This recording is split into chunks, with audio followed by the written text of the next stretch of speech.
So, but anyway, the reason I'm up here, my name's Jay Flowers. I'm with the FAA Safety Program, fast team guy, okay, based out of Fargo, North Dakota, and my job is to be here to help you. One of the things we've got is that I want to make sure you guys, those of you that have not, in the back of the room we have registration for Wings credits for this. Those of you that are in Wings program, thank you for supporting the program. Registration sheets are in the back.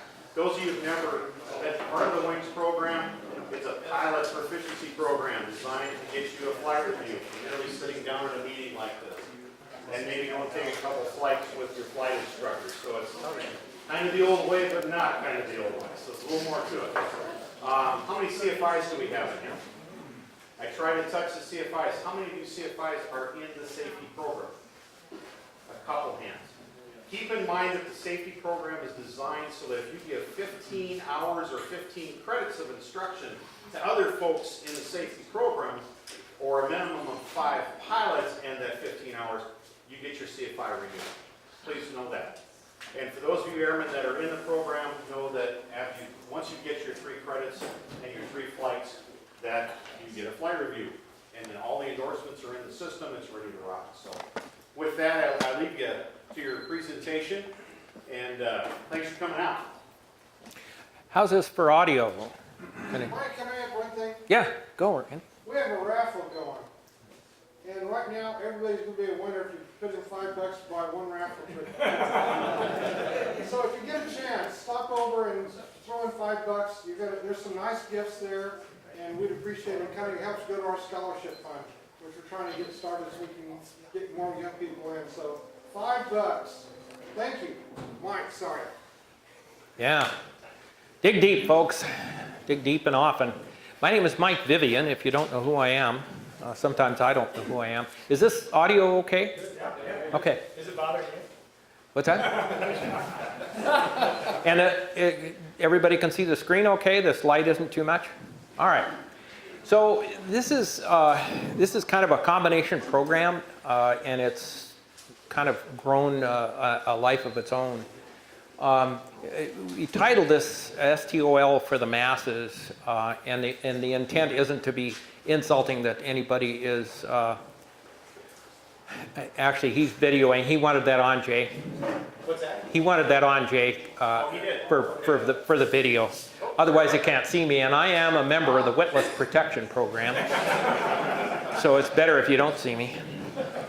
Anyway, I got hooked up with this outfit called Texas Stole Roundup, and we'll talk a little bit more about that towards the end.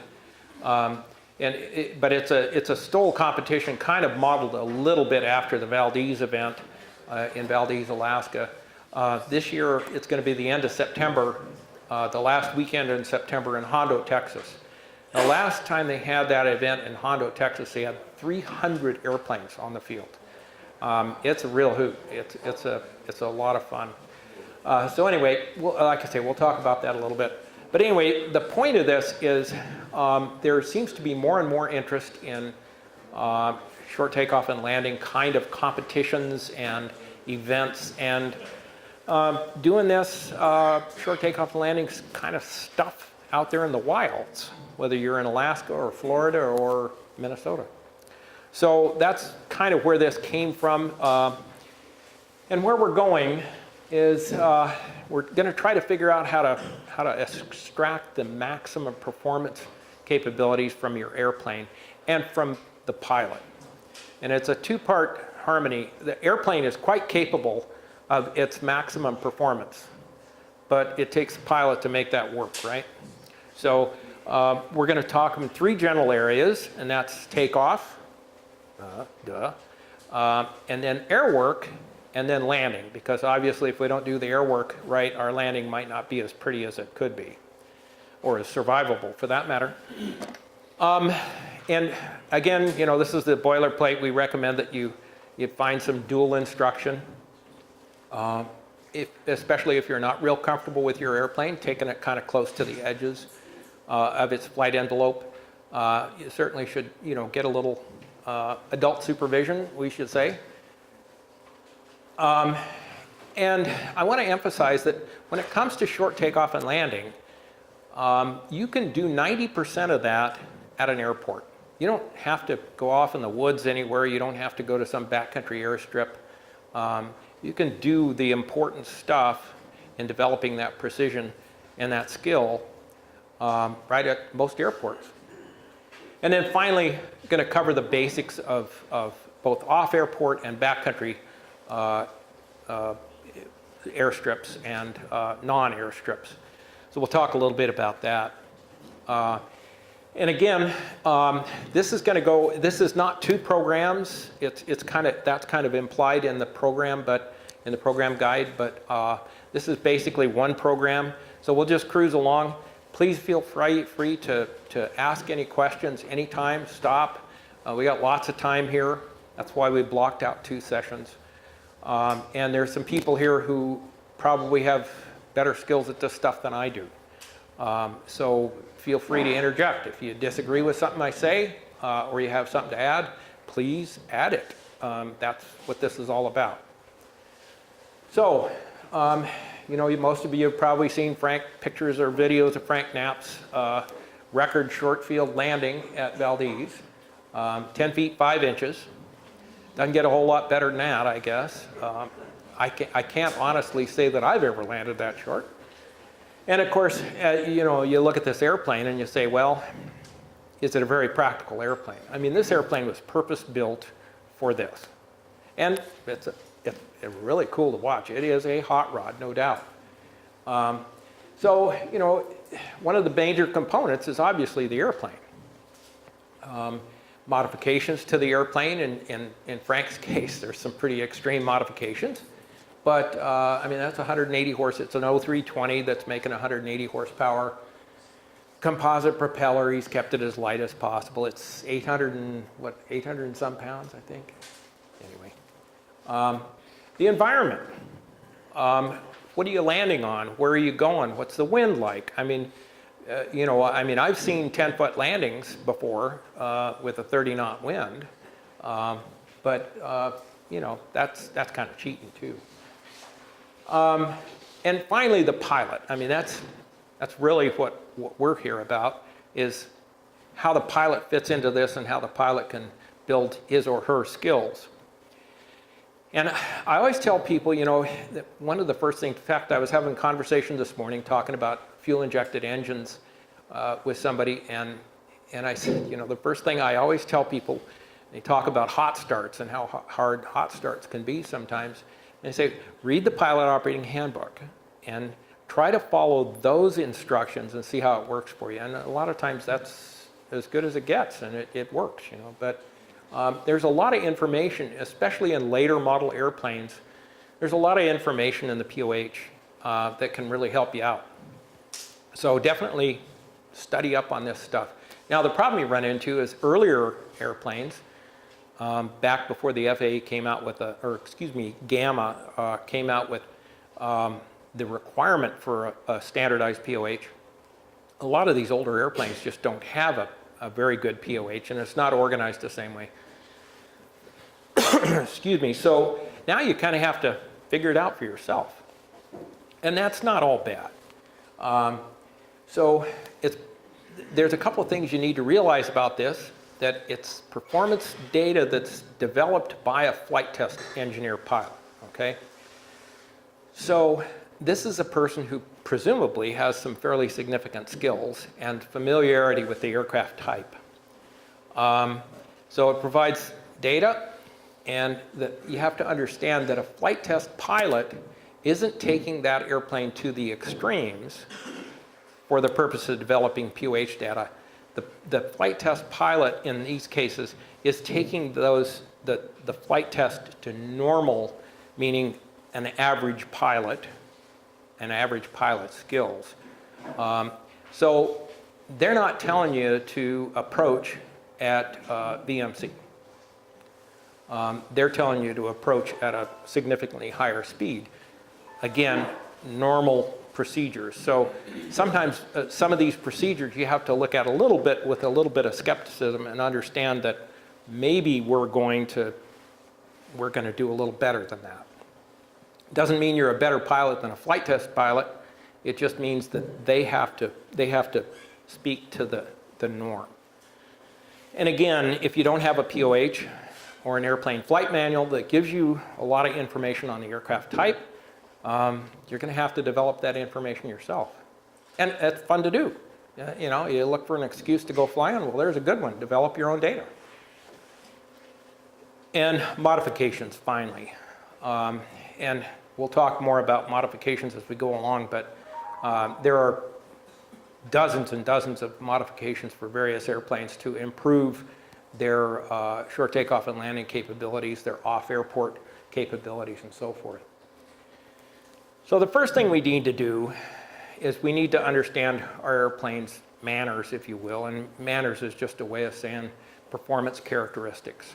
I'm one of those pilots, I mean, I know pilots who can get in a new airplane they've never flown before, and within 15 minutes they're flying it better than I can after 200 hours. I'm not that kind of pilot. I take a while to get used to an airplane, to get comfortable in an airplane, and that's just the nature of the beast. So, you know, whichever flavor you are, or if you're in between there somewhere, do what you need to do to get comfortable with the airplane. And I mean in normal kind of flight operations. Get yourself comfortable with that airplane and then start kind of pushing the edges just a little bit, just like you should do anything. So the first thing I do in a new airplane is I go to a safe altitude. What is safe? Well, it depends on what you're going to do, right? Preferably with an instructor who's familiar with the type. And you know, I always caution people, be a little bit careful about who you choose for an instructor. I don't like flying as an instructor in an airplane I'm not pretty intimately familiar with, and generally I will tell somebody I'm not going to do it. If somebody wants me to do a flight review in an airplane that I am not pretty familiar with, I'll say no thanks. And the caveat is if they have a lot of time, if they're really proficient in that airplane type, yeah, maybe I'll consider doing a flight review. The reason is because, you know, every airplane's a little different, and I don't want to pretend to someone that I'm an expert on airplanes in general. You know, there are certain makes and models of airplanes that I have quite a bit of flight time in, and I'm comfortable giving instruction and checking people out and those things. But I've seen so many people who got a bad checkout, got a minimal checkout, or got no checkout at all in a different aircraft type, and just made a lot of assumptions, and they just weren't happy with the airplane. There's an old saying that the cheapest thing in an airplane is the pilot, and you see that a lot. I had a fellow who I had known for several years in Fairbanks who owned a Beaver on floats. And so he came up to me and he said, hey, would you, you've flown a Beaver before, right? And I said, yeah, I have. He said, would you do a flight review with me in my Beaver? And I said, sure. So, and it was a dual control Beaver. So anyway, so I started talking to him and I said, so, you know, who did your initial checkout? Didn't have one. Beg your pardon? He said, didn't have one. I said, your old man has probably 20,000 hours in Beavers. Didn't he check you out in the airplane? Oh no, he said he'd never fly with me, it was too scary. So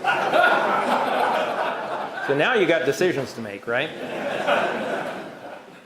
And so I thought about that for a bit and I thought, well, how scary can it be? I mean, I'd seen this guy flying this airplane. He'd been flying it for 2 years.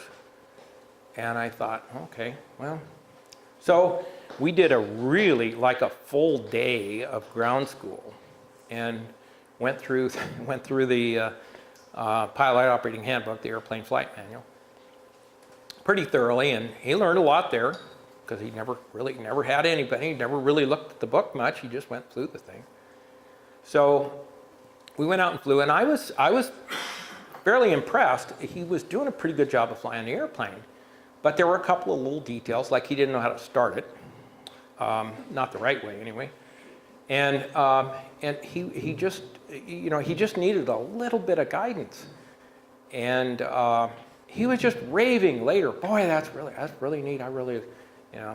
Like carburetor heat. If you read the airplane flight manual for a de Havilland Beaver, what it says is you look at the little gauge down here on the center console, which is a carburetor inlet temperature gauge, and you run carburetor heat such that gauge reads +6 or 7 Celsius all the time. That's it. And he said, boy, I've been putting on full carburetor heat. I went, ooh, that's bad. And he said, yeah, no joke, scares the crap out of the passengers. Those things have some no joke carburetor heat. If you take that lever that's that long and you crank it all the way down, I'm going to tell you that engine pukes and barfs and it'll spook you. So he goes, well, that's magic. I had no idea. Okay. Oh, okay. Anyway, enough of that. So then my reintroduction or my introduction to any airplane is to perform a series of stalls. And I start out with the basics because I want to see how the airplane is rigged. So I do a straight ahead, power off, flaps up stall. 1G deceleration to the brake, if it brakes, or to a descent, if it just mushes. That starts to tell me how the airplane is rigged. Every airplane I've ever met, with few exceptions, and there are a couple of exceptions, can be rigged. And if they can be rigged, they can be misrigged. And so I was doing a demo flight in a Scout one time and stalled it in basically 1G deceleration, power off, and no flaps, and the thing got on its back. And fortunately, I had the salesman in the back seat. And he wanted to know what I did to his airplane. And I said, well, I'll tell you what, I'll lean over to one side, you can watch the ball, and we'll just do that again. And he goes, no, I don't want to do that again. Okay. So anyway, start off gentle and figure out what's going on with the airplane. And then, a little bit of flaps, more flaps, all power off, and then start some power on stalls. Do you have to use full power?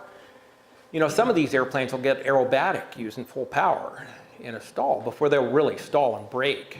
And sometimes the brake can be pretty intense and pretty exciting. You don't necessarily need to do that. Power on, I don't know, 1,800, 2,000 RPM, whatever.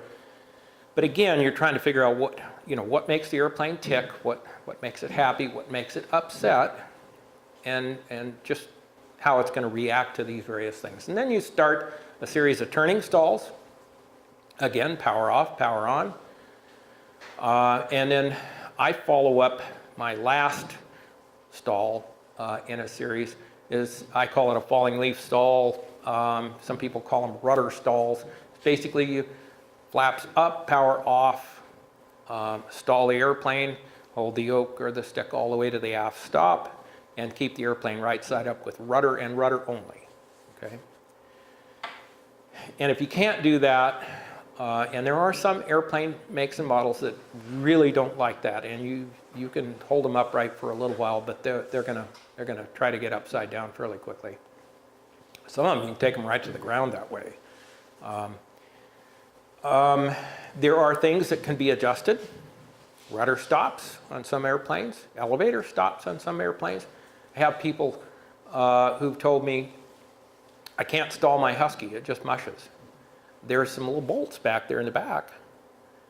Have you verified that the elevators go all the way to the stops, and that the stops are properly set? Because there's a specification in the maintenance manual for that airplane that says those should be set at a certain degree.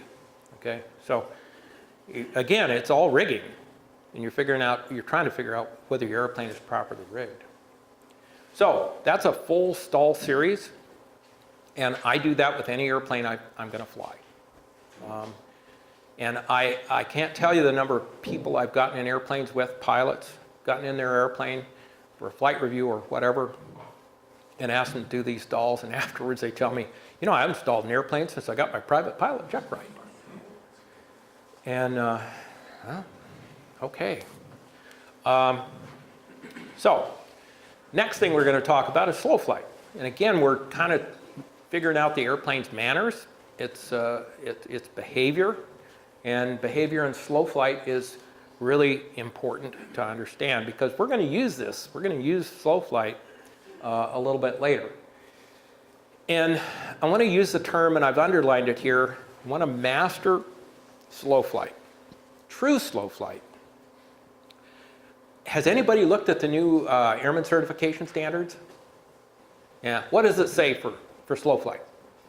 You're supposed to be faster so that you never hear the stall stories. Okay, but what's their criteria? I think it's like 10 miles an hour over. Yeah, something like that, Steve. What do you? Yeah.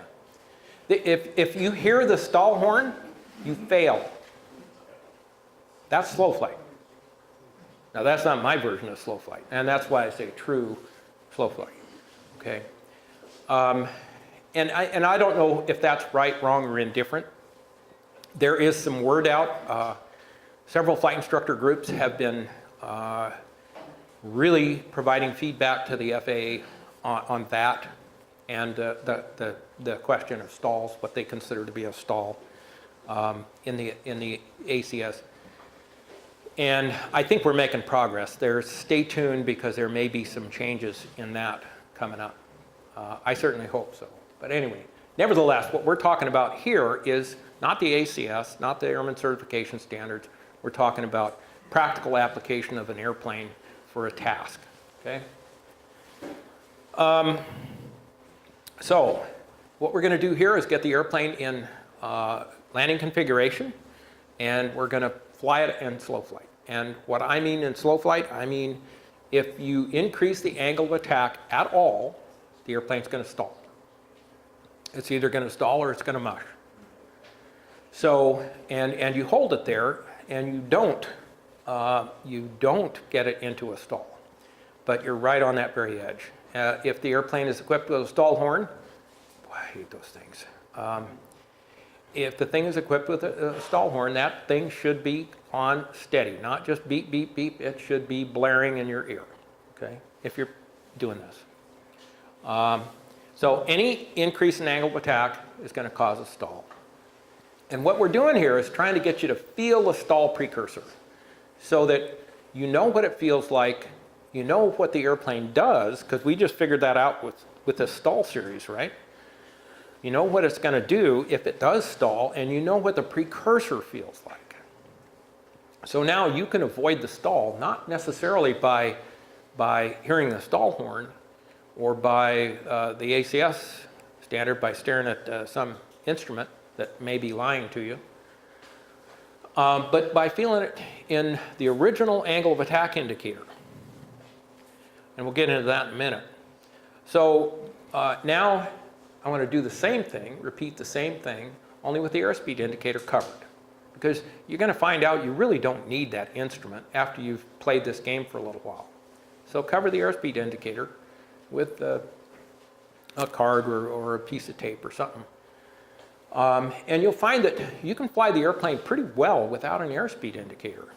I flew an early Aviat Husky, and we discovered fairly quickly that going from summer to fall, the airplane's on floats all summer, and it's really difficult to cover the pitot tube with a cover because it's way up there and out over the water, and wasn't using the dock. And so in the fall, when we got the first freezing weather, you go flying and you take off and go out on a flight, and that water that had gathered up over summer in the pitot mast would freeze up, and airspeed indicator would go away. Well, what are you going to do? You're going to do what you're doing here. Okay. So now we're going to maneuver at what I call minimum controllable airspeed. Okay, that's what we're doing here, is minimum controllable airspeed. And what I'm talking about is I'm not talking about just flight straight ahead with the stall horn blaring away. I'm talking about maneuver this airplane, fly it around some, drive around, maintain altitude, excuse me, maintain altitude, and do 180-degree turns, do 90-degree turns, various bank angles, play with the airplane. Remember, you've got to add some power, and this is figuring out the dynamics of your airplane. And that is feel what the airplane is telling you. Okay? And once you get to the point where you can really feel what the airplane is telling you, the feedback the airplane is giving you, you can be pretty handy with the airplane. Angle of attack instruments. That's what they call these things. There are various different types. They've become more popular. The FAA has given some kind of special dispensation for installation of these things. They may be fine. In my opinion, they are not true angle of attack indicators because of the sensors, the way the sensors are mounted. They're kind of angle of attack indicators. You know, I've heard one manufacturer say, well, you know, an F-18 is landing on an aircraft carrier and they have an angle of attack indicator, so if it's good enough for them, it ought to be good enough for you. Yes, but an F-18 has 4 sensors, one on each side of the nose, one on each wingtip, and they're all fed into a computer. The computer is correlating that constantly. These have 1 sensor out on the wing someplace. Okay. So if it makes you happy, install one. I don't have anything against them, but I wouldn't trust my life to one, put it that way. And if you take one of these airplanes with one of these things out and you fly it, try flying it just what we just talked about, minimum controllable airspeed, true minimum controllable airspeed, and then cover the angle of attack indicator and see if you can actually fly the thing slower by the original angle of attack indicator, your butt.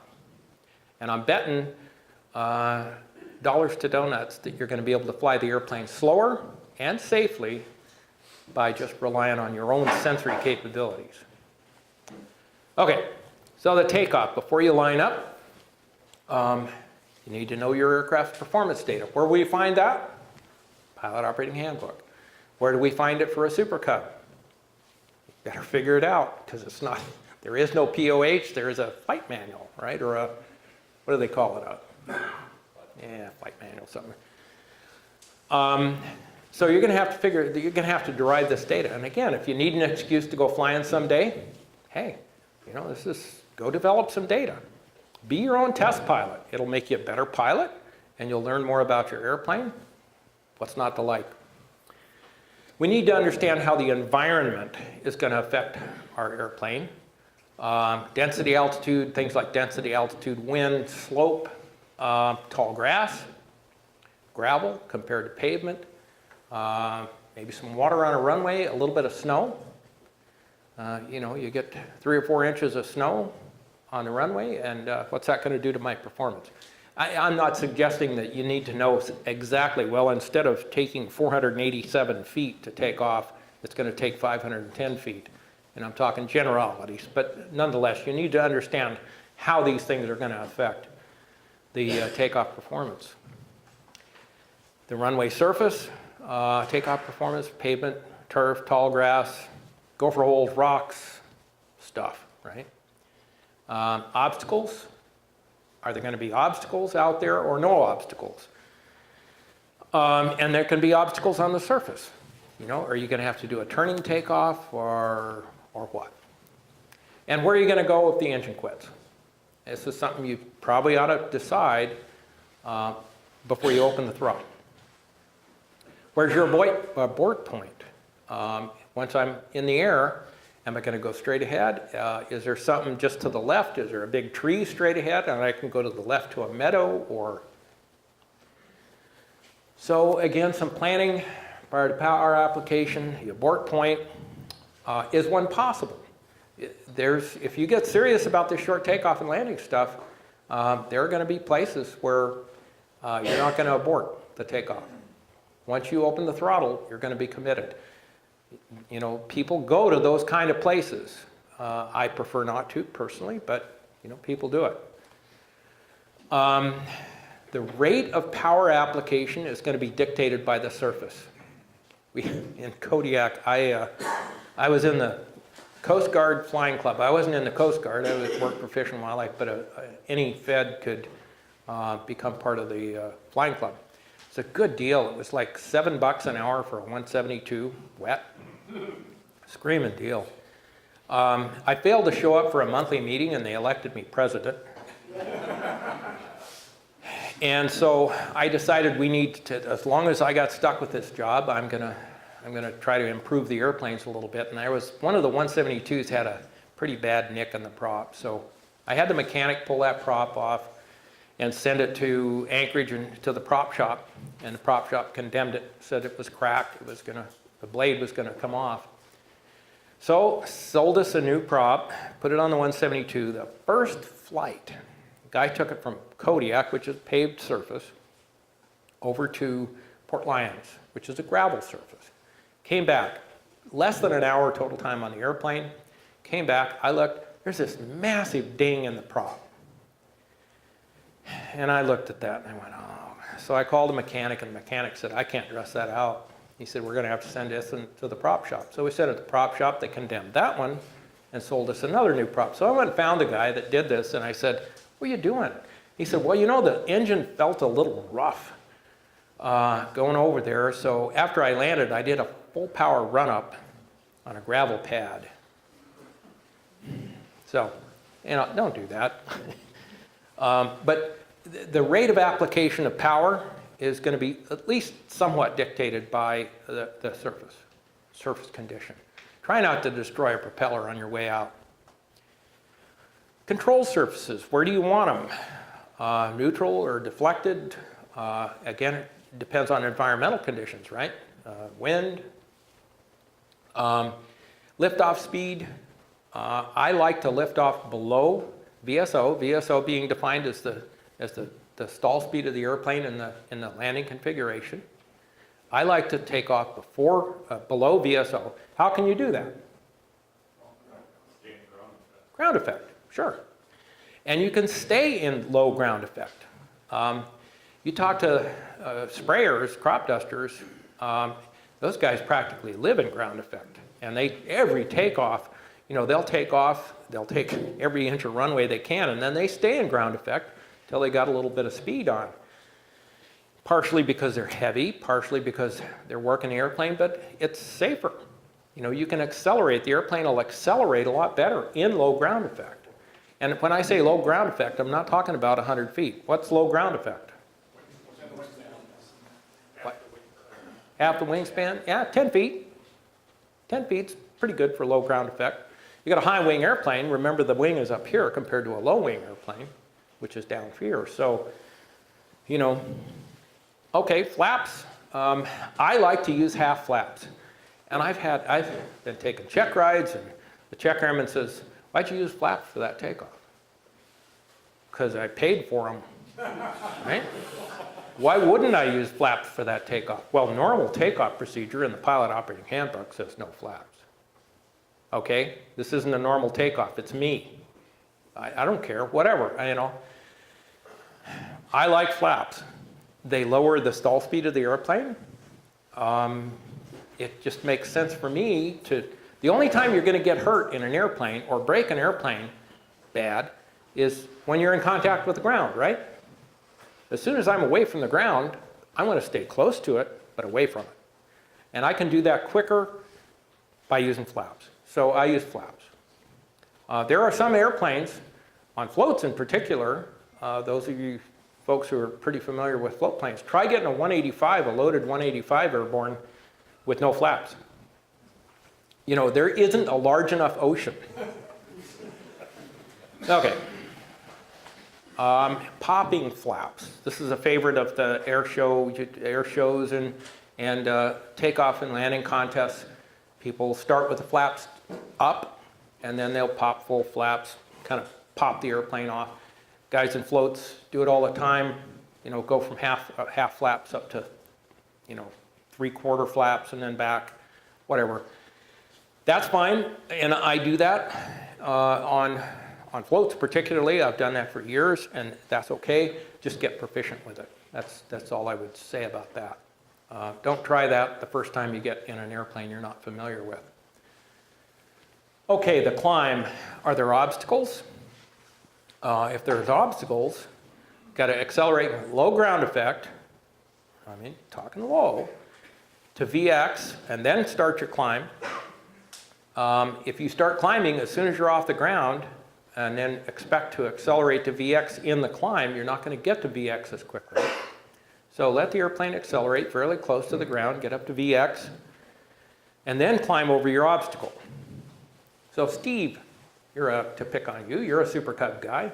What is the configuration and VX airspeed for a Super Cub? Looks like that. Okay, and the configuration is flaps? No flaps. No flaps.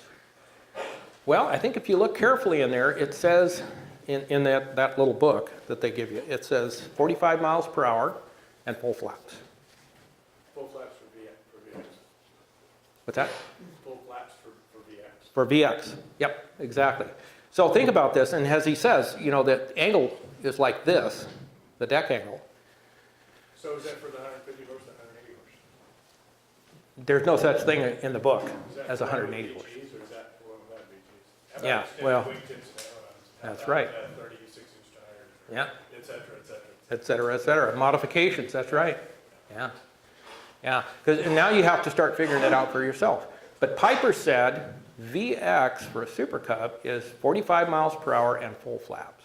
That's 40 degrees of flaps, about. Well, if you stall that airplane, or more to the point, if your engine hiccups, you're going to stall. Because of the deck angle, you're going to stall. So that's kind of got hair all over it, actually. And so when would you use that? When you have to, right? I mean, it's fine to practice, but I'm going to practice that up there at 1,000 feet or 2,000 feet or whatever. I'm going to play that game. And, you know, Piper says that's the way you get the maximum climb performance out of it. And that's the minimum forward for the maximum climb, right, is VX. That's fine, but that is a pretty spooky maneuver, frankly. So once we get clear of the obstacle, then transition to VY. You don't have to play this game for another 2,000 feet. If there aren't any obstacles, I just accelerate in low ground effect up to VY and go. Right? VY being best rate of climb, not best angle of climb. Obstacles, can you navigate around obstacles? You know, as pilots, we're hung up with this idea that here's a runway, we take off and we climb straight out, right? Because at tower-controlled airports, that's kind of what you're supposed to do.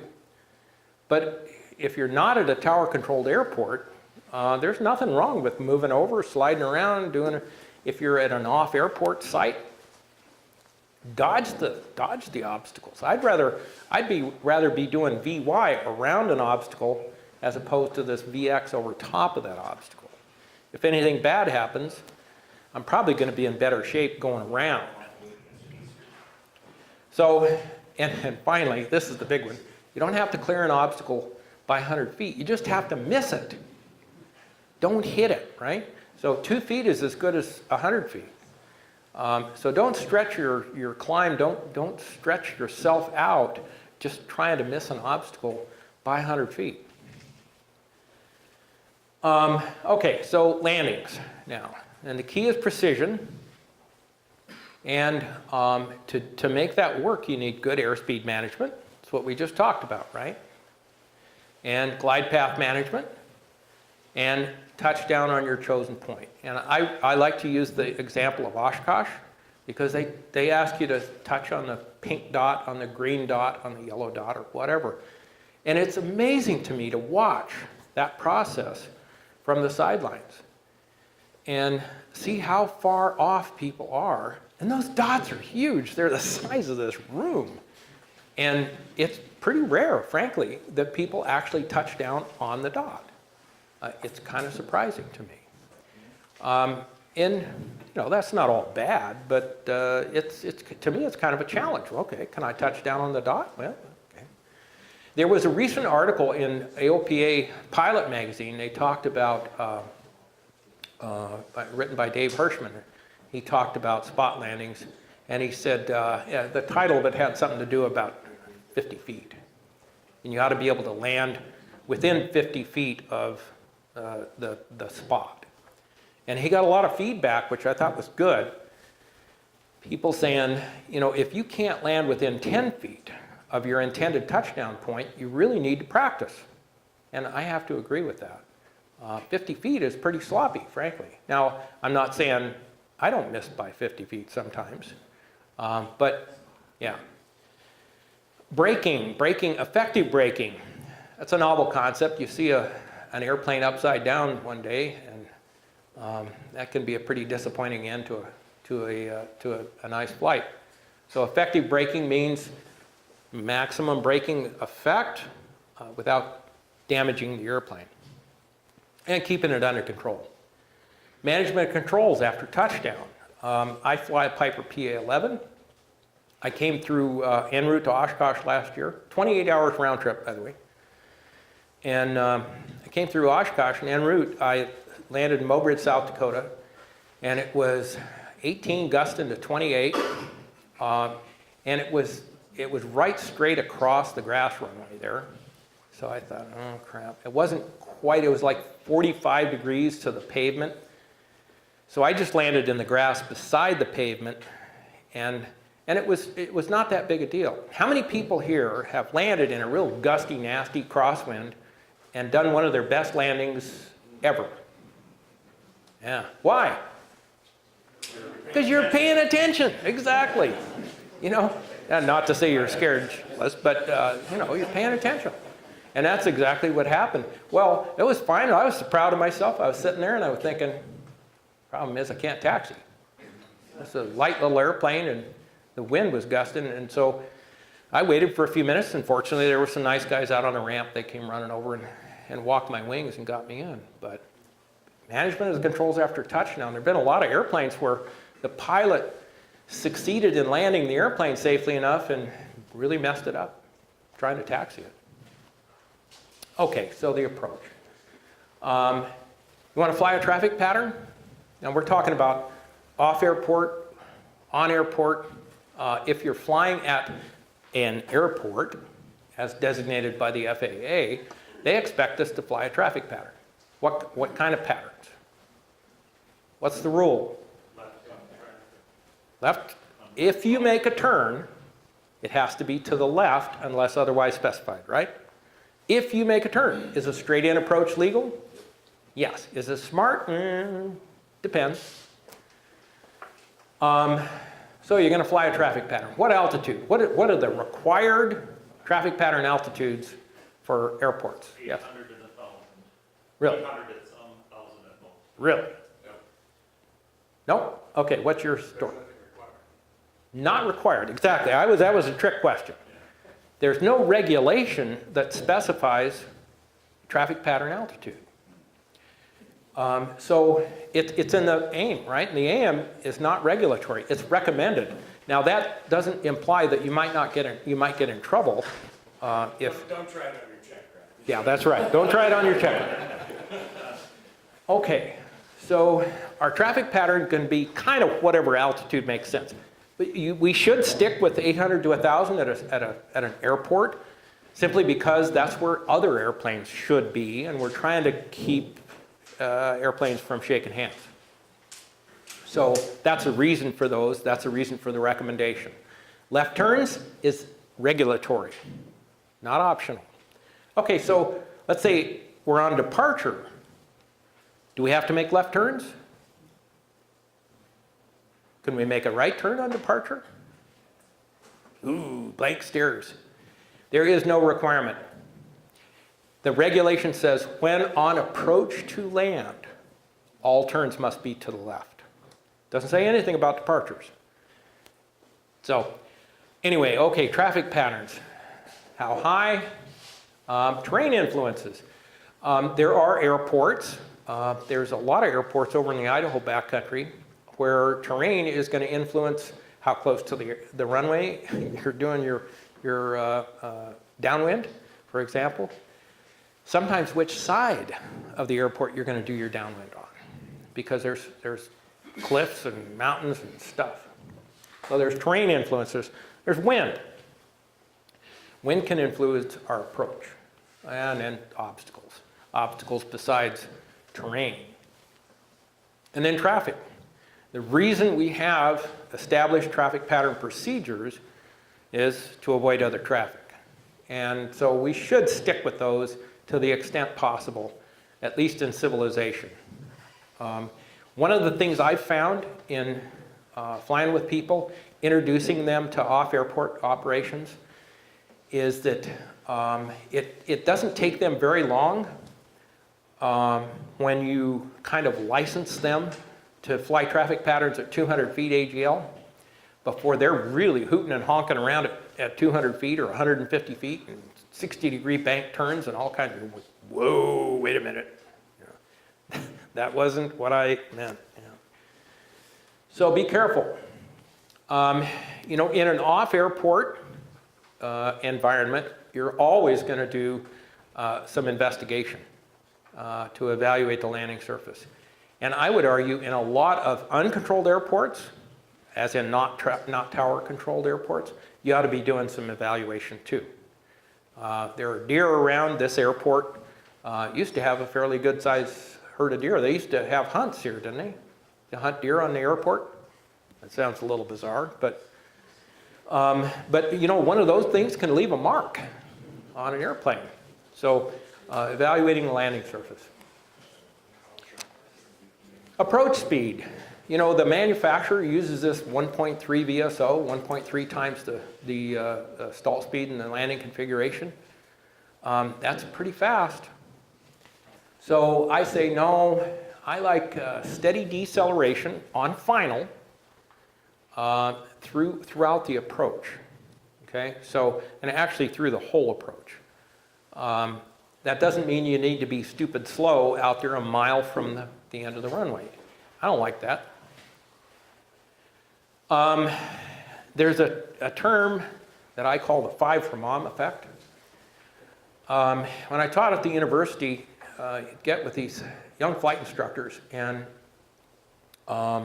they'd be flying a final approach at 80 miles an hour, 80 knots actually, in a 172, and this is blinding airspeed to me, and I'm thinking, why are we doing this? You know, and so you'd quiz them a little bit and talk to them, and pretty soon you find out there's this 5 for mom thing, right? Because the book says you should be doing 60.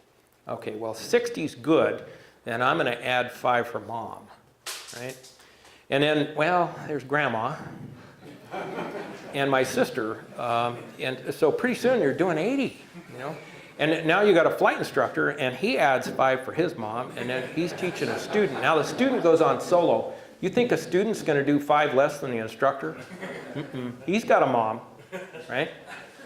So now we're doing 5 for mom for the instructor, 5 for mom for the, et cetera. So, try to avoid that. And 1.3 VSO is really pretty fast in most airplanes, down close to the runway. Out a mile, that's fine. That's fine. So the point is to have a constant deceleration and arrive at touchdown right at the stall speed of the airplane. And as we descend into ground effect in the landing, that ground effect is going to influence the stall speed of the airplane, correct? Just like it did on takeoff. So we can actually fly the airplane at speeds lower than VSO in ground effect. And we can use that. So the goal is to arrive at touchdown with minimum forward inertia, because inertia is everything we have to deal with by the use of brakes. Okay. What did I do here? There we go. So, what if it's not working? A go-round should almost always be the result of a kind of a bad approach. And one of the old sayings is, if the approach is bad, the landing's probably going to be bad too. So if you got a bad approach going, if it's not working out the way you want it to, just go around. The exception being a one-way strip, and frankly, there aren't a lot of those around. They're out there, and I'll show you some pictures of a little bit later. If you're not going to hit your spot, go around. We can always practice go-rounds. It's one of the things I find is, how many people here have executed a go-round in the last month? Good, that's quite a few people, actually. But look at the audience here, right? So practice your go-rounds. If your airspeed isn't on target for that portion of the approach, go round. If the approach isn't stable, go round. And this stability is kind of a fuzzy term in this context. What I mean by stable is you're under control, you're on speed, you're on altitude, everything is going the way you want it to go for the approach. That's stability. Doesn't mean a steady airspeed throughout the approach or throughout one segment of the approach. And think of a landing as a failed go-round, okay? I mean, it's the way we should really be looking at these things. A landing is really a failed go-round. So the arrival. Tail low attitude at the touch. I don't care if you're flying a PA-28 or a Super Cub or a 185. Tail low touchdowns are my favorite. May not be the best for you. You may not like it as much as I like it, but give it a try. I think you'll find you'll like it. And these little PA-28s, we used these at the university until we switched to 172s, and they're amazing little airplanes. I mean, the stuff you can do with those little airplanes is really pretty remarkable. They're a cool airplane. And tough.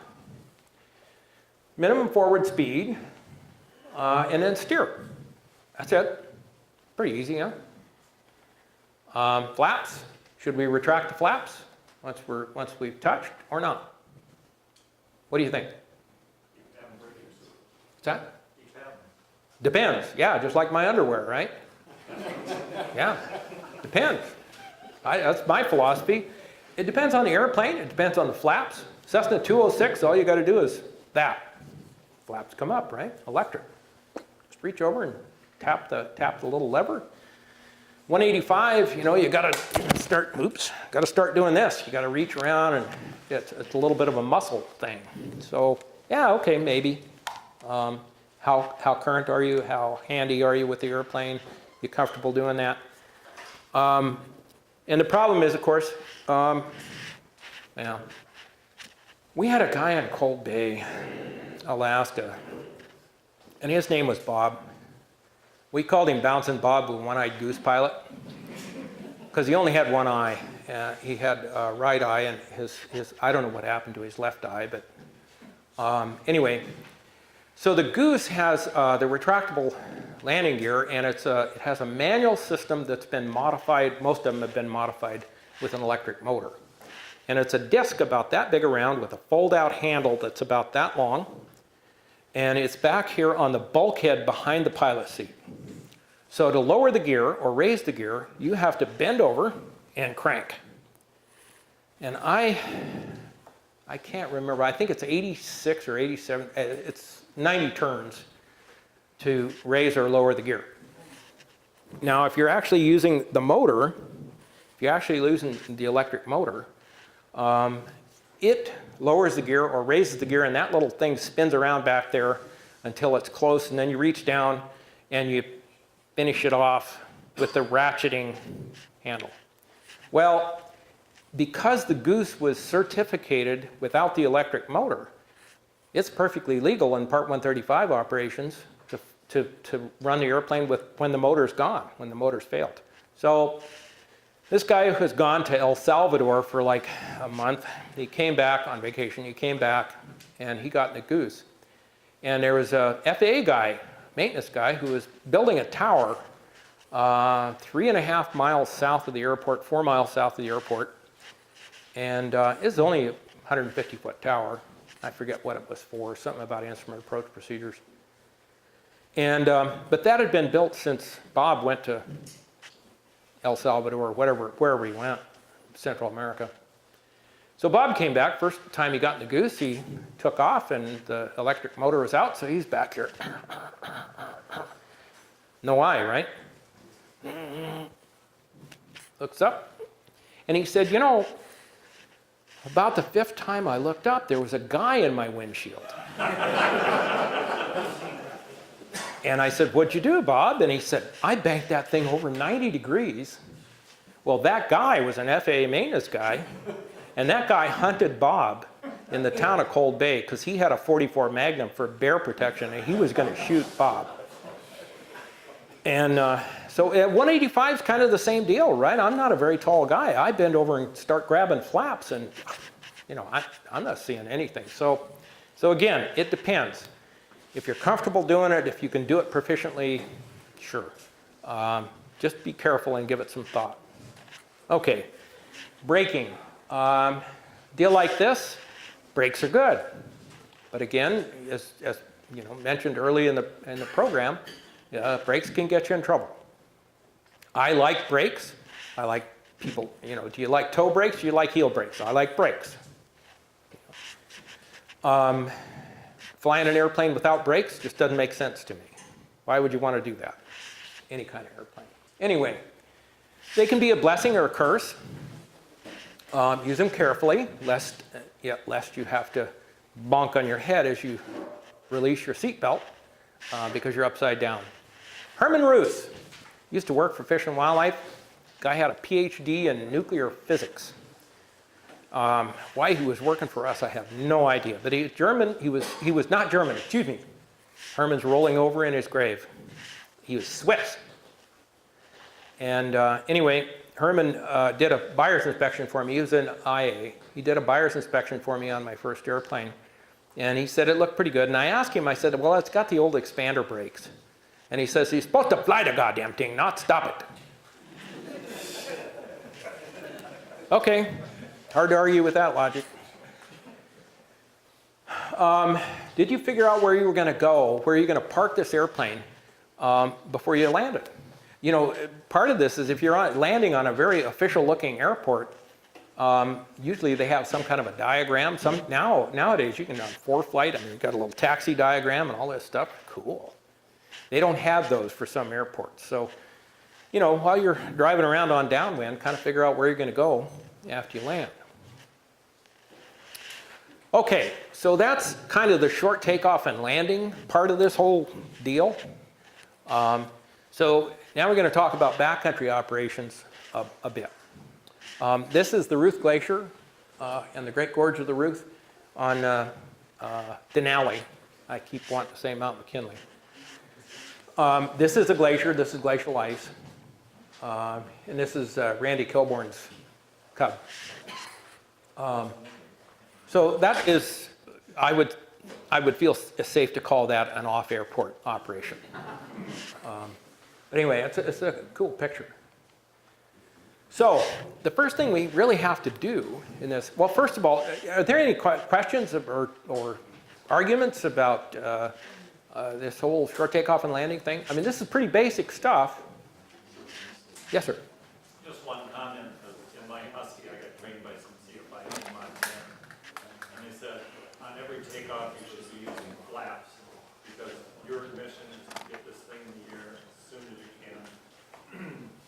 Yeah. Because when it's on the ground, the tail dragger will fight you. It Yep. might take 20 years, it might take 30 years, but it will fight you. So get it in the air and then get it out of the air and get it slowed down and stop. Yep. And under control as soon as you can. Yeah, I agree.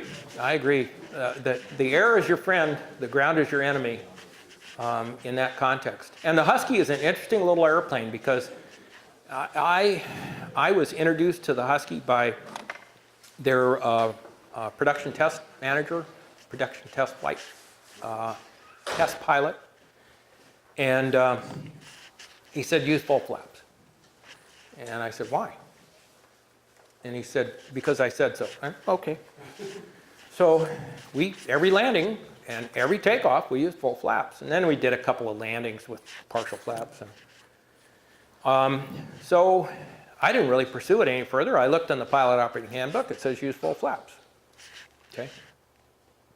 So then I started, well, okay, let's play with this a little bit. And you know what? What I found out was full flaps works better than just about anything else in the Husky. And that's not true of most airplanes. But, yeah, so read the POH. Any other questions, comments, thoughts? So I don't know if you're going to go more in depth in short field approach type stuff, but one of the things I see as an instructor all the time, if you're asking somebody to do a short field landing on a flight review or even just do a regular landing, is a lot of people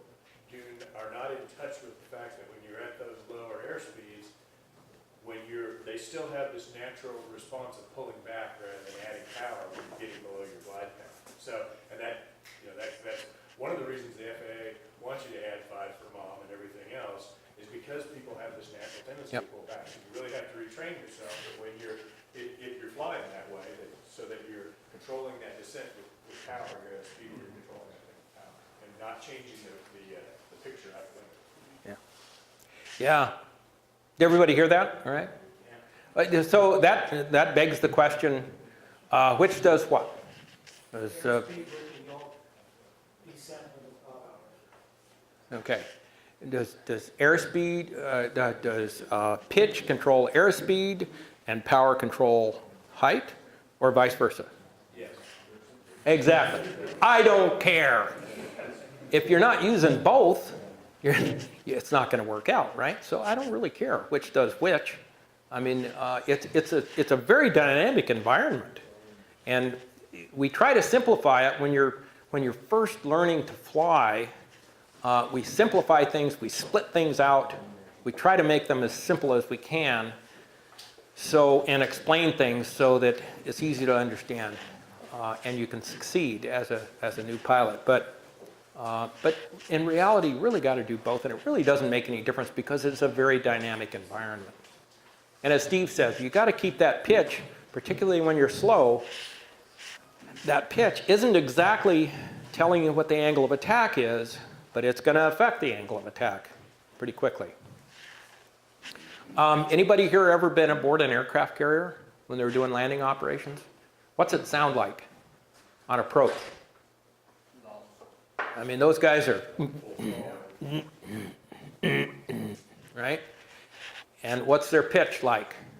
If you're watching the airplane from the deck, you don't see, there's no movement. I mean, you can see those elevons, or whatever they call them nowadays, flopping around, but that angle of attack, that angle of incidence, or that angle of attack is not moving.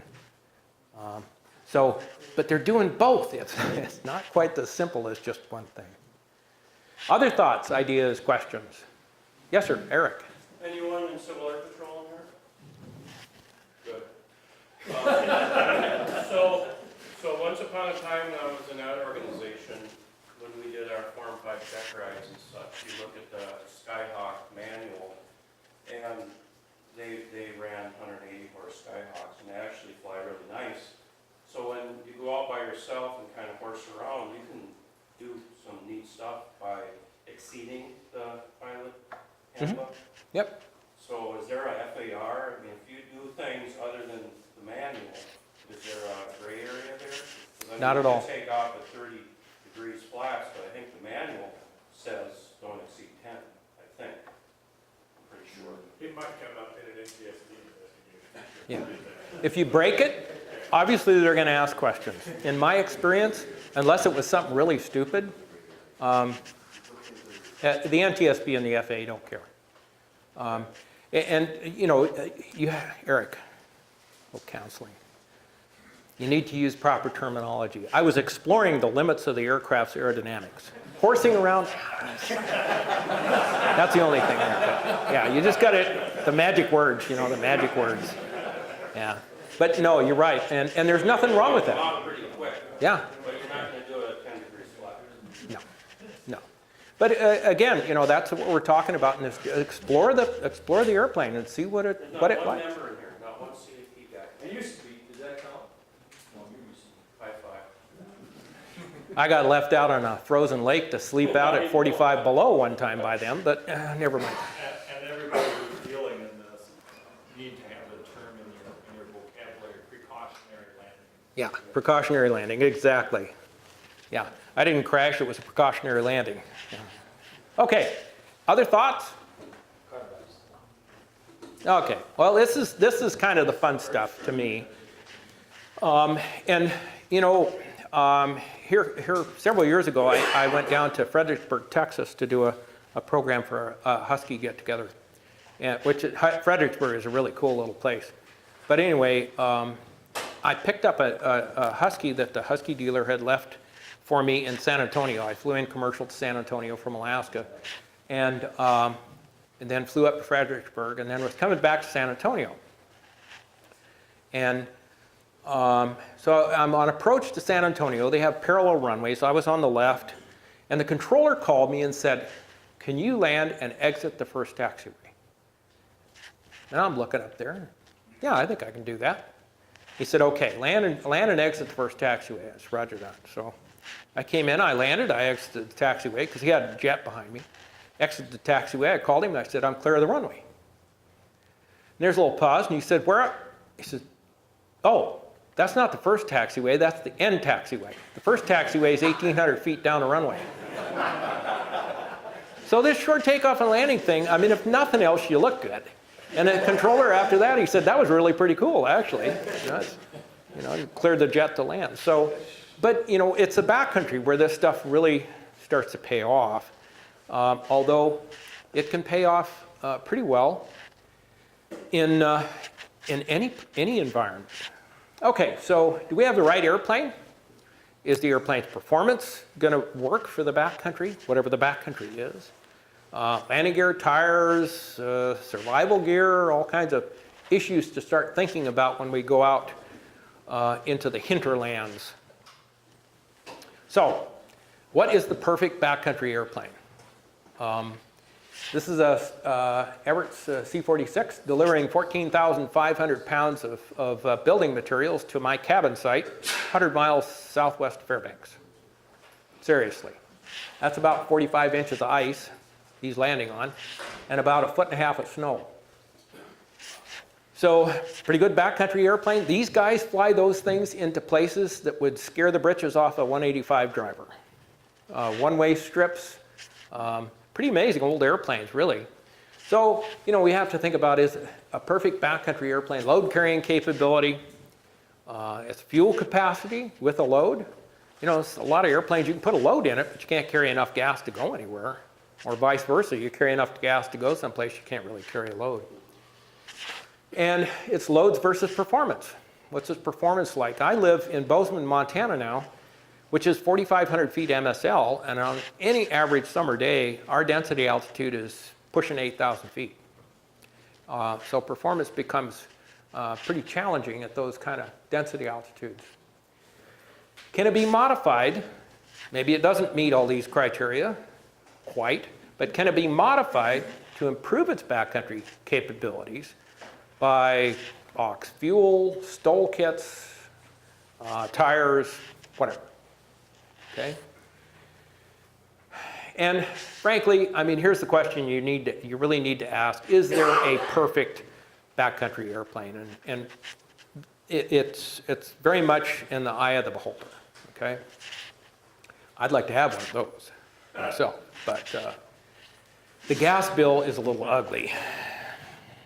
But 14,500 pounds of freight, carried about 110 miles, landed on a remote lake, cost me $1,450, 10 cents a pound.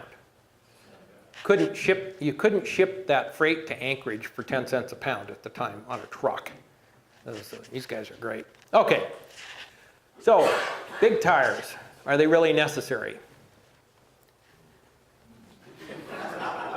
It depends. Back to the underwear question, it depends.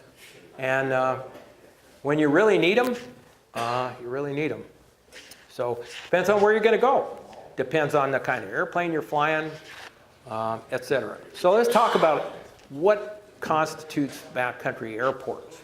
This is Schaefer Meadows in kind of northwestern Montana. It's up in the Bob Marshall Wilderness area. Beautiful, beautiful airport. I think it's about 4,200 feet. These airstrips were all built by the Forest Service way back, and they operated DC-3s out of them. Before that, Johnson Flying Service operated tri-motors out of them. Really cool place. It's a beautiful place. Would you take a skyhawk? What's that? Would you take a skyhawk? Oh yeah, oh yeah.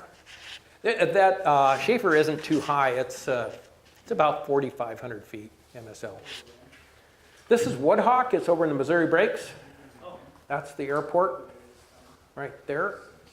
I think Woodhawk is 1,400 feet or something like that.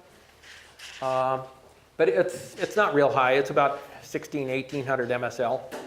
Can get pretty hot out there, and you can see you've got a few obstacles on the end.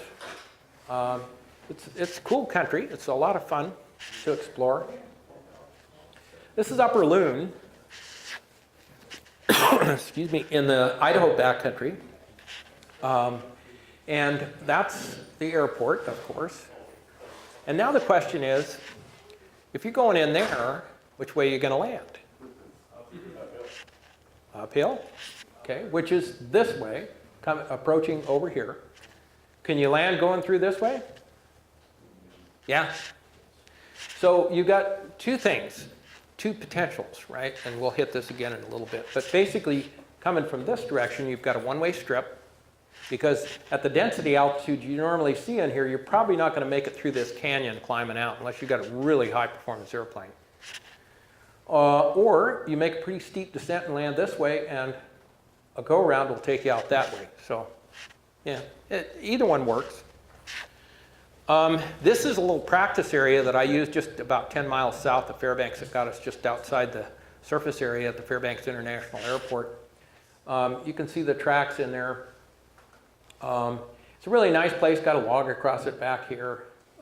You can actually land straight in here, pretty straight, but it's got a little curve to it. For somebody that's new to off-airport or to any backcountry, this is a really good, it's about 1,400 feet from here to there. And there's enough room back in there to turn around for a tailwheel airplane anyway. But and the good news is these are all willows. So the worst case scenario is somebody gets a little sloppy, you know, they get a little green painted on their wing and maybe on the prop, but you're probably not going to ruin the airplane in there. But it's got enough of a challenge. It looks like a one-way strip, but it's really not. But it's a really good practice strip, and I use that a lot. And it's just a lot of fun to work with people. You know, there's places like this. This is in Kodiak. This is the mouth of the Uganic River, downstream from Uganic Lake, and big, beautiful gravel bars at low tide. At high tide, this is covered. The side of Kodiak has, on a day-to-day basis, about 16-foot tides. Second highest tides in the world. Bay of Fundy has higher tides than Kodiak. And that's definitely off airport. Two guys in that Taylor craft crawled out of that thing and climbed up the wing and got off. And you can see they've been walking around out here. But look at these tracks and look for the tail wheel track. Right there, right back there.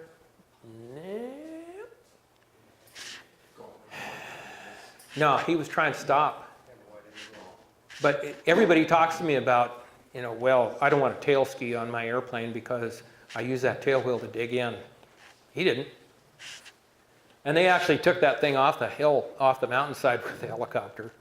Got it out of there. They landed the helicopter and they went out there, and one of the guys crawled out on that airplane and rigged it. You can believe that. I mean, I'd have just stood up there and said, just shoot me. Ain't no way I'm crawling out on that airplane. Anyway, okay, so the point is backcountry, the term backcountry means a lot of different things to different people. You know, I have contended for years that seaplane operations, by definition, are off-airport operations. If you don't think so, you're fooling yourself, because there can be logs that are almost totally sunken. There can be a lot of things out there, even at a controlled airport where you've got a float pond. There can be things out there that'll bite you. So it's not quite the same as having a runway. Skis and, you know, just nice little meadows, for that matter. This is a place called Heller Bottom on the Missouri River. It's a private airstrip. The gent who built this airstrip and bought this piece of property and built this airstrip is, he owns a Cessna 310, goes in and out of there with a 310. You can't really see it in this photograph, but up here there's a bluff That's a pretty steep bluff, so you can't do an exact straight in from this direction, but you kind of fly a curving landing. And that last photograph, that's taken there at Heller Bottom before they mowed the grass. So, So that's an interesting airport, because we took a whole bunch of airplanes in there last year. Yep.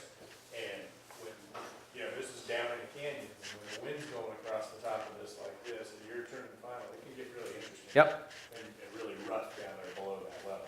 yeah. You can get rotors and all kinds of stuff. This is rough country. The Missouri Breaks, by definition, is rough country. And yeah, you get rotors and you get you can get a pretty wild ride into some of those places. And it's actually some of the ones up on top are just as bad because you'll come over and you're coming up on a cliff and this runway is right at the top of that cliff and you can get major sink right about here. So yeah. So requirements to me for backcountry flying, and I'm not just talking about off airport, I'm talking about flying into places like this, into established airstrips, is pilot proficient, okay? And I mean by proficient, are you current in the airplane? And there's a difference between currency and recency. I use the term recency as opposed to currency because currency is defined by the FAA, right?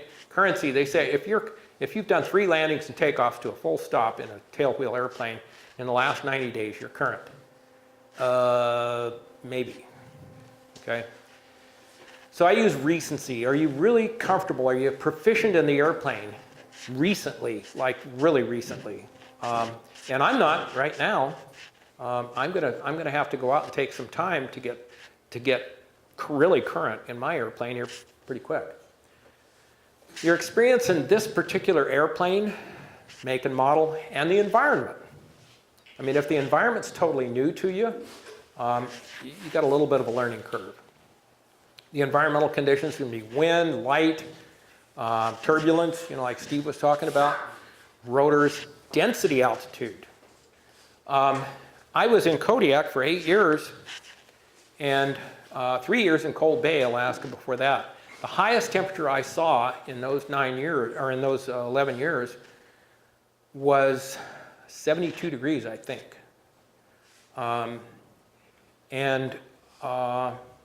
at sea level, everything was at sea level. And I moved to Fairbanks. Now Fairbanks is almost sea level, it's 434 feet. That's close to sea level.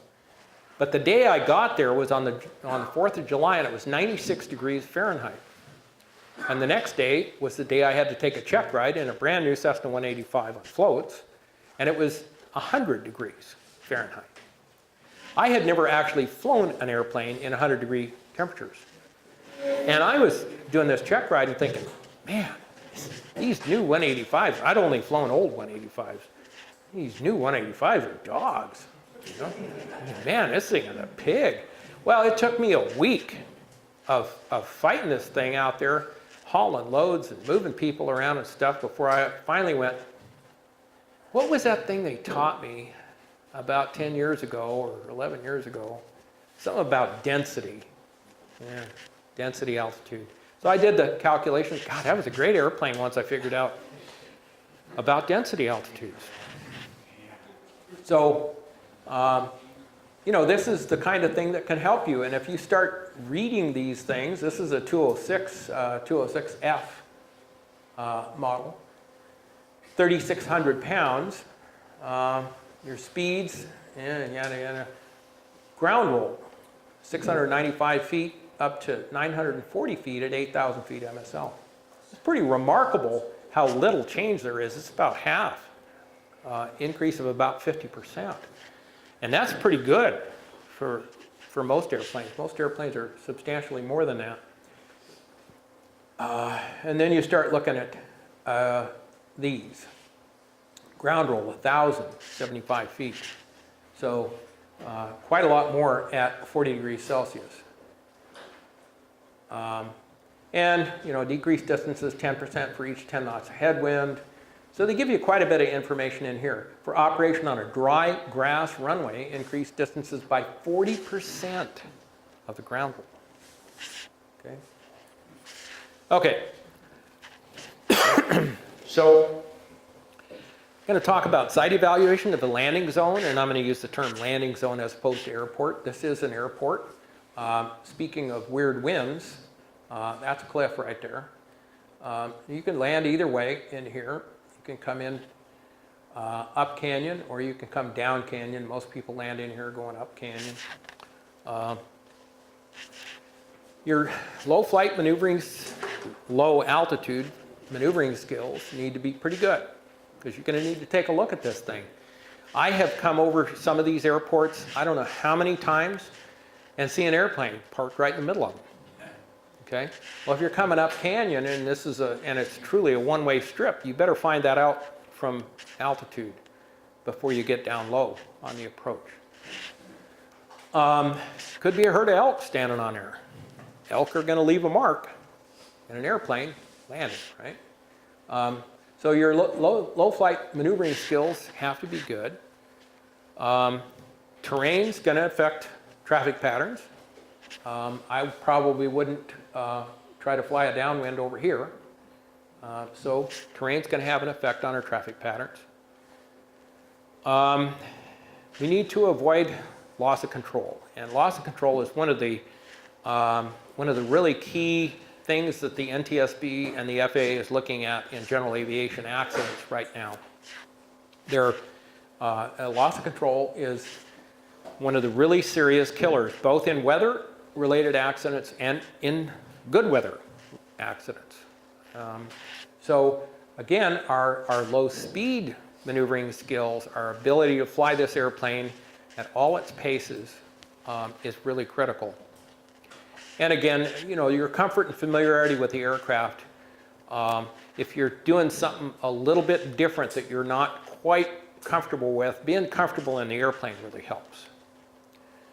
Okay, so here's, as I said, you're going to do a steep approach from this direction and have a go-round possibility, or you're going to do a one-way landing this direction. A lot of these strips don't have windsocks on them, so sometimes you have to figure out yourself which way the wind is going. In the Idaho backcountry, it's best not to have any wind at all, and you do that in the morning. For those who've been there, you know that the standard mantra is try to be on the ground no later than noon, preferably by 11 a.m. You can fly in the evenings when it calms down again, but boy, you'll get some, some of these airstrips, you'll go out there and you'll see the wind socks on each end are going opposite directions, standing straight out. And you go, well, which way do I land? Okay, so the first pass, this is kind of an interesting photograph. By the way, there is snow there. The surface is right about there. So the first pass, we're going to locate our key points. Touchdown point, where are we going to touch? Because we need to know that touchdown point if we're going to do a precise landing, right? We're going to need to know, okay, where are we going to start? The touchdown point, the run out line, which direction we going, the end of the runway. Because these things will all look different when you get down there on short final. So you need to find some landmarks. Okay, what's going to mark my touchdown point? Where's my go-round point? Where are these points? You need to have some kind of a landmark. How long is it? Certainly if it's an off-airport site, you may not know how long it is. I mean, a friend may have been in there and told you how long it is, but fly at about 60 knots or 70 miles an hour, fly over or past the runway, fairly close to it, and count. 1,000, 2, 1,000, whatever. Because 60 knots is about 100 feet per second, okay? And I can do that math, right? 10 seconds, 1,000 feet, roughly. So it's pretty simple. And I realize that those numbers aren't precise. 60 knots does not equal 70 miles per hour, but it's close enough, right? It's also grams. That's right. Okay, is there slope to this thing? Are we going to land on it uphill, downhill? Is there a camber, meaning side slope? Obstacles? Wind? What's the wind doing? And again, density, altitude.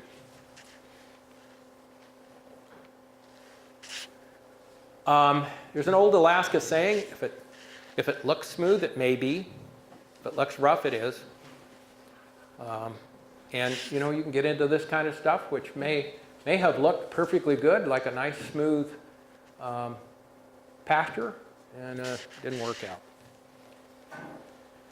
Okay, the second pass. Now this is talking about an off-airport site where we're really taking a good look at the surface and the surface conditions. As appropriate, first touch, lightly, half flaps. I'm in a climb configuration. I'm in a takeoff and climb configuration for this, okay? So I come in, I'm just going to lightly touch down and see what it feels like. Does it feel rough? Is there a bump there somewhere that I didn't see from my perch up on my first look?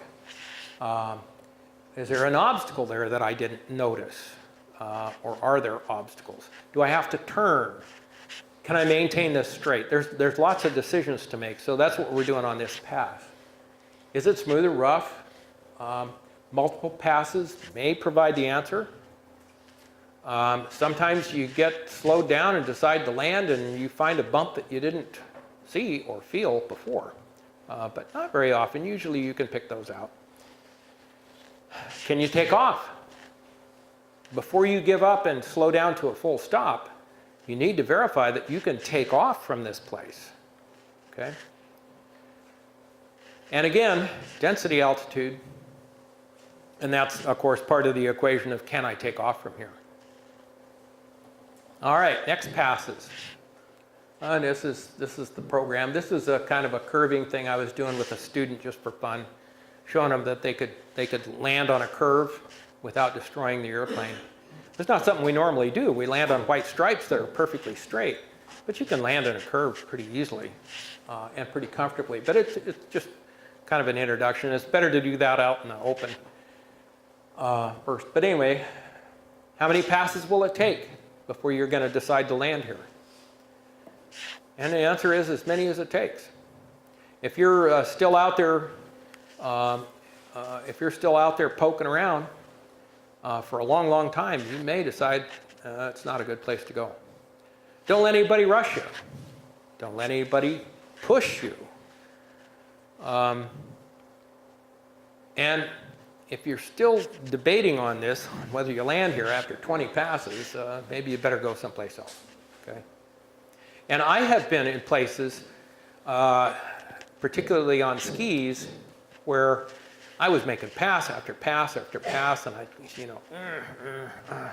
and finally, like, what am I doing, Yeah, nobody's going to pay me to wreck this airplane. They don't want me to wreck this airplane. Let's go somewhere else, It's just, yeah. So, remember the old Pogo cartoon? Anybody here, remember who Pogo was? Yeah, okay. Pogo was a cartoon character, lived in Bloom County. And Pogo was quite the philosopher. And his little bit of philosophy that I always loved is, we have met the enemy and he is us. And I really like that one, and I think the pilot can be the pilot's worst enemy at times, because you can talk yourself into things that you would never let a passenger talk you into. So just be careful. All right, so stabilized approach, as I said. The ascent path should be dictated by terrain and obstacles. Maybe you got to make some turns. Power on or power off? What do you think? What's that? Thoughts on power or not on approach? If you're coming short, if you're doing a short approach, you're going to use power. Sure. Power allows you to fly at a lower airspeed, right? Safely. because you're blowing air over the inboard sections of the wing and the tail.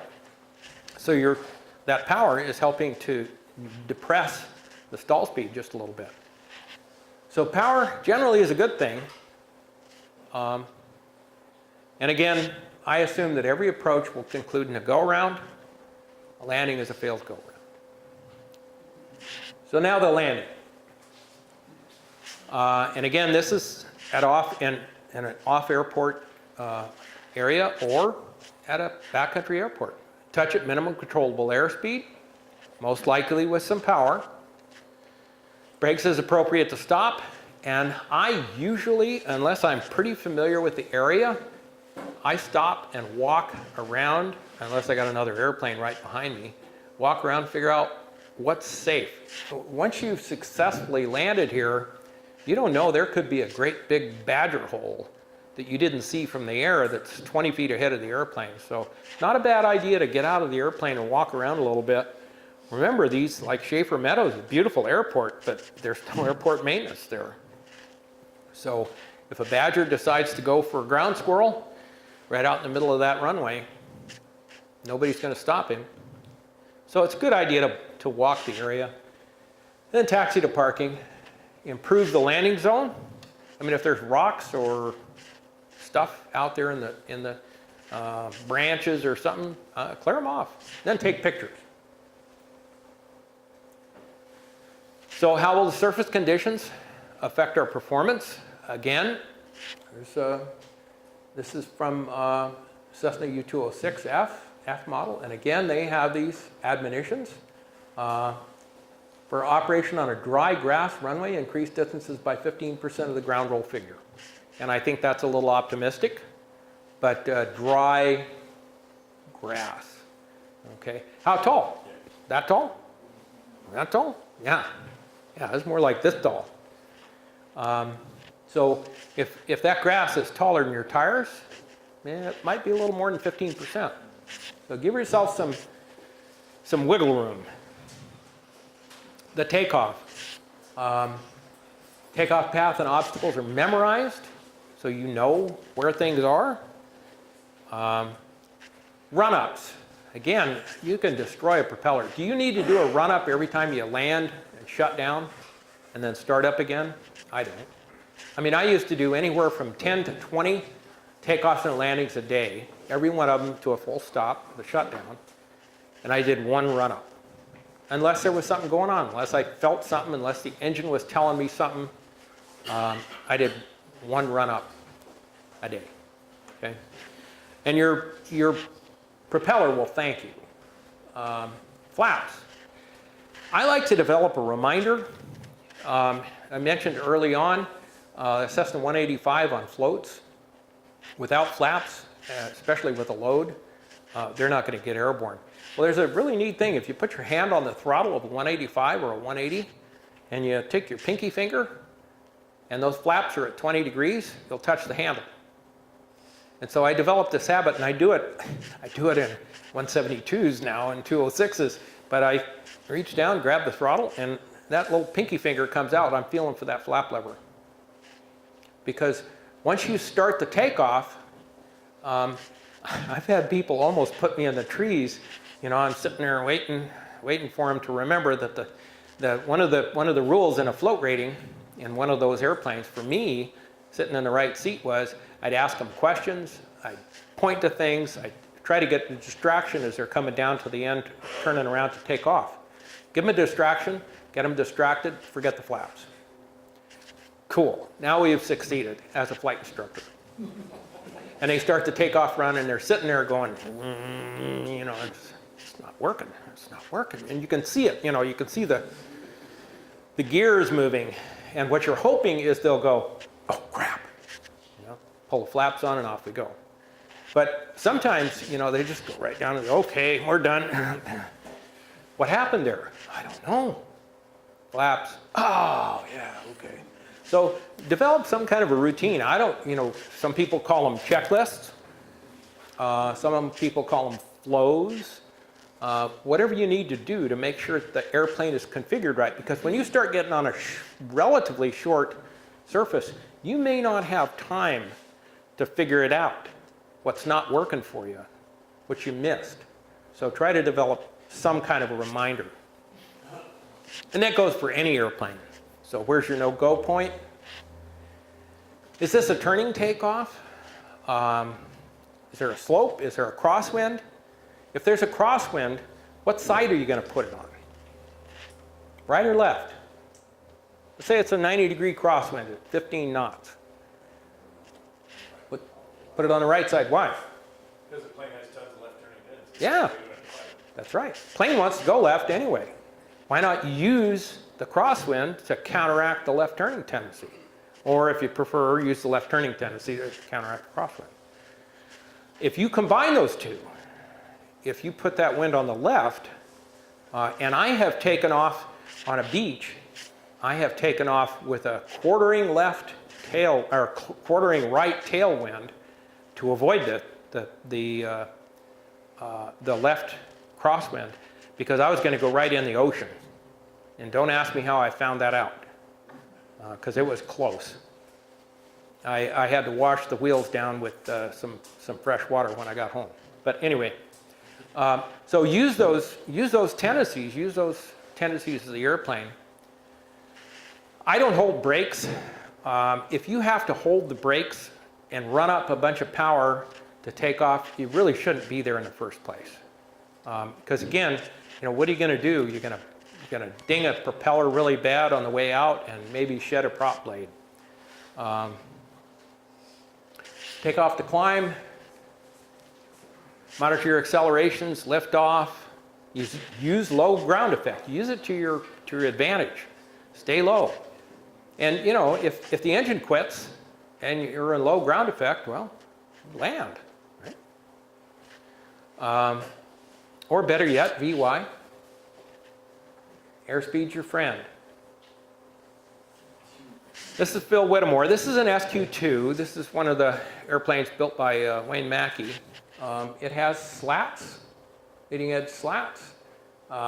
They're pretty remarkable airplanes. That airplane is flying, it's not falling. They will fly at about 30 degrees angle of attack. Normal Super Cub, most conventional airplanes stall at about 17 degrees angle of attack. And I've flown a couple of them a little bit, and they will fly at that kind of attitude. They'll land at that kind of attitude. If you really hate your tail wheel and your tail end of your airplane, that's a great way to do it. But anyway, the climb, obstacles or no obstacles. And again, you only have to clear the obstacles. You don't have to clear them by 100 feet. So again, airspeed is your friend. In summary, precision and consistency are really the keys to safe, short takeoff and landing and backcountry operations. Modifications, as Steve said, there's 100 different modifications for many of these airplanes. And I'm all for, a lot of them are really good modifications. All it takes is a lot of money, But I recommend to most people that you spend some money on gas, on avgas first, get a good feel for the airplane, and then if you want to modify it and you got some money left over from the gas account, go for it. Not saying you shouldn't modify an airplane, but learn to fly it. Modifications are no substitute for pilot skills, put it that way. So initially, I try not to be the first to try on a new strip. And later on, when you get more experience, try not to be the first one to try on a new strip, right? Let the other guy get upside down in the mud, and you can wave at him as you go by. Say, I'll send a helicopter. Okay. So, and again, a real key is always be ready to go somewhere else. There's very few places where you really have to land. For 30 years, almost 30 years, I flew your airplanes, and they expected me to get work done with those airplanes. And so I landed in some places that, frankly, I would not land my own personal airplane because they were paying me to do it. And they expected me to go there and I like to think that none of those places was really stupid. But the risks were a little higher than I would like to take my airplane to. So, you know, we all make decisions. Some people are a little bit more risk takers than others, and that's fine. But always be cocked and locked to go around, to go someplace else. That's really the key. So, questions? Thoughts? Yes? What about ski operations? Ski operations. You know, ski flying is the most fun you can have right up until it's not, in my experience. Yeah. And at some point, it will not be fun. But I love ski operations. Yeah, shovels and snowshoes. And my record is 3 nights.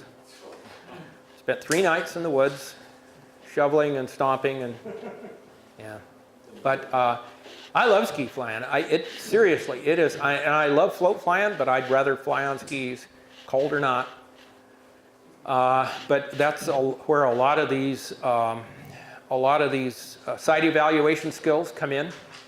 A lot of times, you know, people say, well, I got this 5-mile long lake I can land on, so it's not going to be a confined area operation, until you look at the big drifts out there in the middle of that lake, and you find out the only place that's smooth is right back in one nasty little corner. And so a lot of times, even though the landing surface areas from a distance appear to be huge, oftentimes you wind up doing pretty serious short field operations.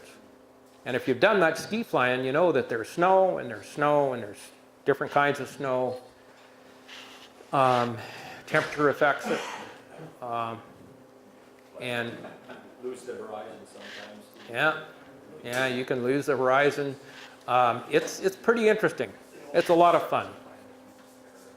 Well, anyway, a little sales pitch for the Texas Stoll Roundup if you happen to be headed down that way to Hondo, Texas. HDO is the identifier. September 28th, 29th, and 30th.